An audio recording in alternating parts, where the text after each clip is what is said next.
welcome to Indian Diplomacy, show on Doordarshan, India's national television channel about Indian foreign policy, India's international relations, and important countries and regions of the world where India's influence is growing. Viewers, this is a special episode where we are looking at an important country from Latin America, Central America to be more precise. This is Panama. Panama is geographically and strategically a key country in the Western Hemisphere. It links the Atlantic and the Pacific Oceans. It links South America to Central and North America. And we're going to be talking about Panama-India relations, the importance of Panama in the region, and the outlook for Panama and for Latin America as they integrate deeper with India. And it's a great privilege for me to introduce you to my guest to talk about this topic. It's none other than Her Excellency Janaina Tewaney Mencomo. She is the Foreign Minister of the Republic of Panama who's visiting India and is giving us this exclusive interview. Thank you, Madam. Thank you for joining us on Doordarshan. Thank you very much. It's an honor and a pleasure to be here. Excellency, you have an India connection. You have written and researched about India and Indian foreign policy in your career. And at a relatively young age, you have become Foreign Minister. You have this India link at such an early stage in your political career already, and I hope that it keeps growing. Please tell our audiences, what is it about India that fascinates you and has, personally and of course as a Foreign Minister, what is it about India that appeals to you, and how do you see India from your perspective? But currently, I'm the youngest Foreign Minister in the continent, in the Americas. And for me, well, India is my father's land. India is my husband's land. India is my sasural. And I have personally and professionally grown in this country too. So definitely there is a special place in my heart for India.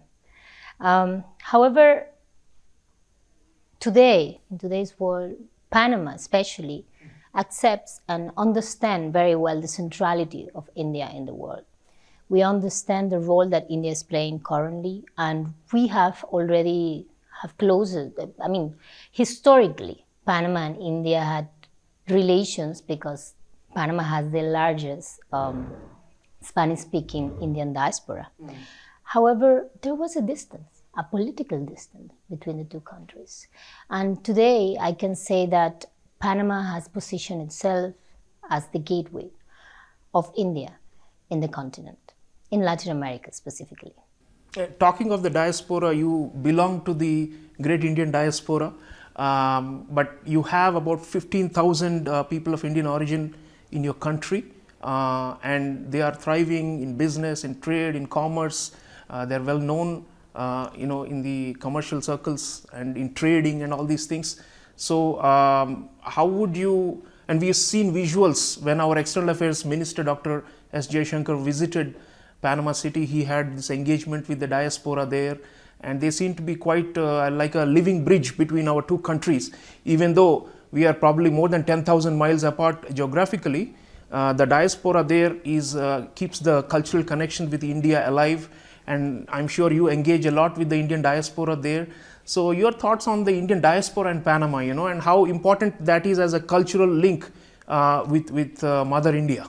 Yes, the migration of Indians to Panama, they stated from the times the railroad was built. 19th century. Yes, 19th century. Then with the construction of the Panama Canal, many Indians were part of it.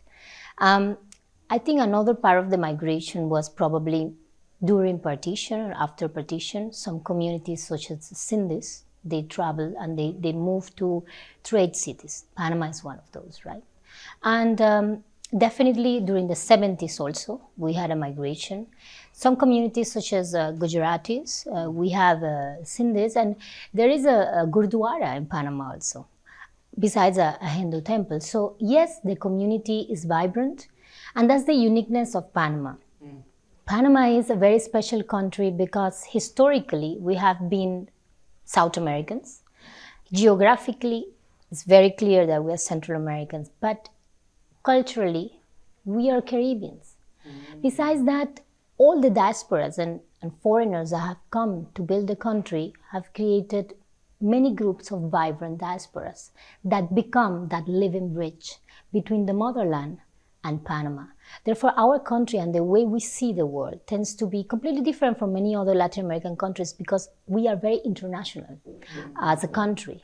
And we were created with a lot of international elements there. So that's why I think diasporas, not only Indian, but specifically Indian, today is very important. As I told you, the relation between India and Panama has strong momentum right now. And there is no coincidence that there is a Minister of Foreign Affairs from Indian origins. Well, that shows also your president and his priorities for advancing the bilateral relationship, and we really value that. Excellency, talking about some more concrete specific sectors in which we can advance the bilateral cooperation, you are here in India obviously to advance it. We have heard over time that there are areas like pharmaceuticals, information technology, dairy farming, space satellites, hotels and hospitality, just to mention a few, where there is already existing or potential cooperation between our two countries. So I'd like you to talk about maybe a few of these sectors which you think are of high priority from your point of view, where India can be supportive and can assist. I think the relation between India and Panama is fascinating, not only because of some interests, some are crucial to security and to the, let's say, the supply chain continuity. However, I think the cornerstone of our relation is common values. Panama is a lighthouse for democracy in Latin America, and India is the largest democracy in the world. I think when countries have common values, the relation is sustainable. Then you understand and you meet the interests. Definitely, India is a producer of good quality medicines. And at the same time, our country is aiming to become a hub for pharmaceuticals production in the continent. As you can see, we are located very strategically. So you can reach Central American market, the Caribbean, and even some countries in South America. Definitely also, we can tell you that technology is very important. Panama, for us, is crucial to become also a hub of technology in the Americas. India, obviously, is an example on that. Our connectivity, I think, the connectivity we have in our DNA is our biggest strength. And I always tell Indians when I meet them, look, don't get impressed by numbers. Panama is a 4.5 million population, but we are the bridge, we are the door for India to influence and to have presence in the continent. And you have compatible trading agreements. You're part of many blocks in the region, so that then goods that enter your country can then also transit through to elsewhere. But that's the history of Panama, right? As a great transit land for transit. We have played, that role forever. This is our DNA. We are serving the world, and we understand that our geographic position has established our destiny. The connectivity is very crucial for it. And I believe we are part of SICA, which is the Organization for Central American States. We have good connections with the Caribbean, and also very important and relevant agreements with some countries in South America. So again, definitely, from Panama, you can reach out the continent. Yeah, so that idea of gateway, I want to take it a little further, Excellency. When Dr. Jaishankar, our External Affairs Minister, was in Panama in 2023, he mentioned the idea of Panama as a hub. He was speaking at the Latin America Business Forum. And I remember he was giving examples of Dubai in West Asia or the Middle East, London in Europe, New York for North America. And he was saying that, Panama, given the kind of, good leadership that it has at present, the reforms and the changes and the improvements, it could aspire to be also a hub for Indian businesses, where we use it as a stepping stone to branch out and to do trade and commerce in the whole region. So on that count, how would you characterize your administration's reform agenda and vision to make Panama that hub, because we know you have a strong banking and financial sector and all these things, but then can it be a Singapore? Can it be a Dubai? Can it be a London? Or can it be a New York? Is that, I mean, it's like a grand ambition, but I'd like you to reflect, you represent the country, how far you could achieve something like that. We are already the hub of the Americas. That's there. Geography determines, as I told you, the destiny of countries. We are a logistic hub, air, and also ports. We have many ports in the Pacific and in the Atlantic, very well developed. And at the same time, our airport, the connectivity throughout flight, it's, I think, the best in the continent too. Again, geography determines that. We are already a hub and we have already the infrastructure. What we need to understand about it is that if we only think about Panama, sometimes when you say Panama, people think about the canal, right? Yeah. But we are more than that. We don't only connect the Atlantic with the Pacific, but we also connect the two mass lands of the Americas. Keep that in your mind. North America, South America, and the Caribbean is connected by Panama. So again, what we are planning and we are thinking is to just expand that idea of Panama as a canal, but Panama as a route. You understand? So basically, the connectivity and the route that connects everyone and everything is the concept that could be already used by India. And it's not only used by India. We are already a platform that has been developed. But we are kind of hegemonic in the Panama Canal, the transit of ships through the Panama Canal in the region.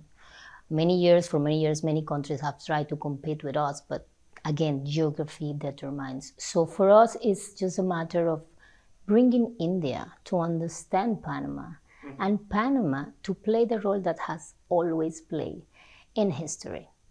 Well, definitely, I think India is going to understand your country more, especially with the high-level, engagements at the ministerial and other levels. Let me now bring you to a geopolitical matter. I mean, generally, this region, Central America, South America, North America, there is this intense, effort to, to try and gain influence over it by major powers. So you have China on one hand, which is a big economic juggernaut, a commercial colossus. But then historically, the United States has had a enormous influence in that region, especially in the security realm.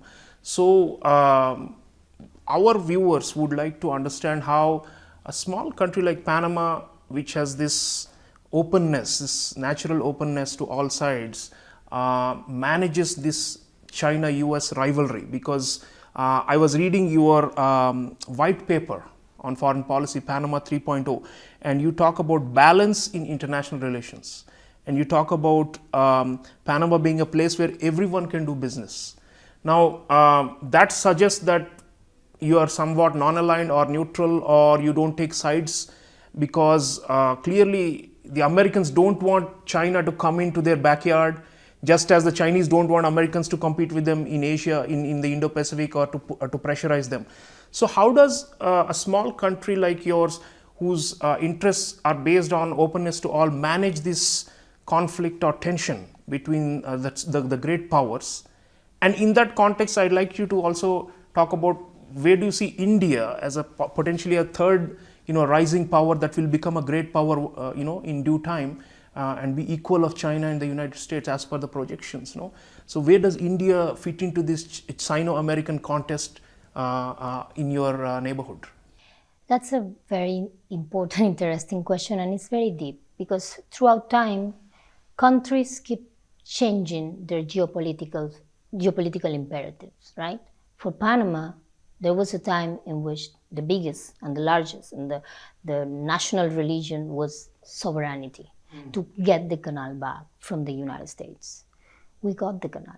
Panamanians are since 2000 administering the canal. However, we cannot ignore that the United States had 100 years of presence in Panama.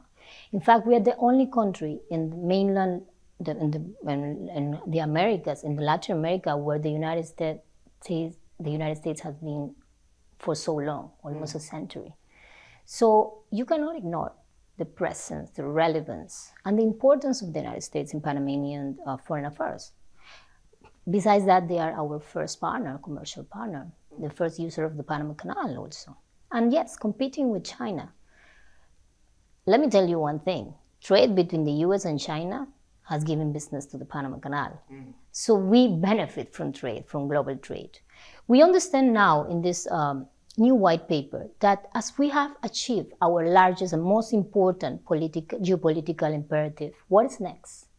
We are ready to develop more sophisticated relations, to diversify our relations, always keeping in mind that the United States has geographical presence in the Americas, that we are close partners and we have a symbiotic relation, not only in security, but in many other aspects, culturally also.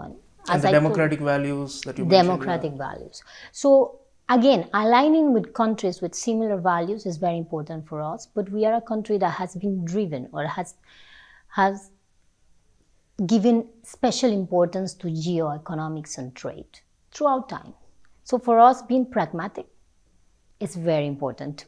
India is very pragmatic also when crafting foreign policy. And we understand that very well. Now, India plays a very interesting and unique role here. And as I told you, not only pharmaceutical or maybe the IT. India and Panama have one common interest that is crucial for both countries: open supply chain lines. We have the same values also and the same goals. So this is something that we, as a custodian of one of the most important choke points, maritime and fresh waterways, consider of the interest of India, because India is expanding. India is becoming, and it's an emerging power that will play a very important role in new lines and new trade routes that will impact us. So for us, the relation with India and encouraging and championing, supporting and promoting those new trade champions is very important. So we are very clear about the way we want to let's say, craft our foreign policy without ignoring one important aspect, and this is really relevant. Panama has a treaty by international law. The canal needs to be neutral. So how can you be a foreign minister of a country that is not neutral, but it's a custodian of a piece of land, a waterway that has to be neutral. Therefore, our foreign policy needs to be very open and at the same balance and delicate. It's not easy, but we are playing the game, so I think we're doing well. Well, you're an exemplar. Actually, many countries struggle to strike the balance. Excellency, let me take you also to one more point. A few years ago, when there was this Panama Papers and all this hullabaloo about Panama as a tax haven where people are laundering money and stashing illegal wealth, there was a huge furor, and even in India there was a lot of focus on Panama for the wrong reasons at the time. But I hear, and I from what I've read, you have also over time introduced more transparent practices into your banking system and all that. So and likewise many other so-called tax havens around the world have been forced to clean up over time. So anything you would like to share with our viewers about how the governance of your finance and your banking system has been? You are a hub, and finance and banking is one of your strengths. But what are the reforms under the current administration that you think have made it more transparent or better for clean money to go there? I thank you for this question, because the Panama Papers was very unfair to the image of my country. The name of the papers was Panama. But in fact, the societies that were involved in this scandal were not, the majority were not Panamanian. It was a very small, very minimal part. But it was a Panamanian law firm, right? I understand, but that has caused a very negative image that not necessarily is true. That also impacted our inclusion in the FATF gray list. In fact, Panama was included in the FATF gray list just before my president, President Cortizo. This is the Financial Action Task Force. Yes. India cares a lot about Yes, this. yes. And in fact, we knew India was a strong ally there because we wanted to show to India how Panama had moved forward and taken bold steps towards transparency. That was very important to Panama. And we came out of that list. So that's the good news. Panama is out of that list. We are trying to we want to become an example of transparency after such scandal. And with that, we are signing and negotiating double taxation treaties with countries that are interested, and obviously trying to exchange quickly the information. The problem when you have this kind of many societies, you need to bring technology to it, right? And one of the important steps we took that helped us to get out of that list was that in the past, you will not know who is the real owner of the society. Now you have to register and you need to know this. So there are no real anonymous societies anymore in Panama. We have already established a new body that is responsible to register and monitor every single person that holds a society in my country. That's great, and I'm sure that will enthuse a lot of foreign investors because they would want to go to countries which are perceived to be well governed and where they will not fall into trouble as well. But last but not least, Excellency, let me take you up on your journey, because there are a lot of women around the world, young women who want to be in politics, who want to be in government like you, who want to serve their countries. And you have achieved very great success early in your life, and everybody would want to know what is it that you could give as a message, women of India, women of in the world who will be watching this show, that they should aspire for higher office in public life, in politics, and that they should shatter the ceilings, whatever glass ceilings are there. You have done it, and you are an example for them. So anything you would like to share with them about your journey and some lesson or some message for them? Well, there are many lessons, but to summarize it, public service is not easy for women and for a young woman. You need to prove yourself all the time. The only message I would like to give to women is to not give up. You will want to give up many times because sometimes we're mother, we're wives. However, if you give up, you are leaving the space for someone else that maybe is not a woman. You are leaving your space, the space that has been given to you. So no matter what, don't give up. That's the message. Don't give up. And any role models who have shaped your thinking about public service and politics? Anybody from your own country or from India or elsewhere who historically have inspired you, about whom you have idolized in your career? I think women, especially from this country, cannot ignore the role that Indira Gandhi played, in Indian politics. I think that has been always an inspiration for me. Also in Panama, there are many women that were, fighting for women rights, and there are many other in the world. But I want to tell you that every woman in its own place. I can tell you, for instance, my grandmother, my mother-in-law, they are leaders.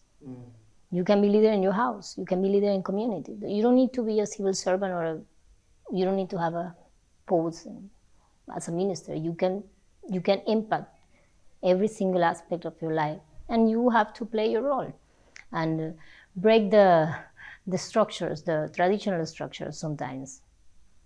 Well, viewers, we have just had this really enchanting conversation with Her Excellency Janaina Tewaney Mencomo, Foreign Minister of the Republic of Panama, on a variety of topics, and the core of the discussion has been around the bilateral relationship of Panama and India, and also developments in Latin America and India's increasing footprint there, but also about the role of women in politics. So we've covered a lot of ground, and the phrase that struck me is "don't give up."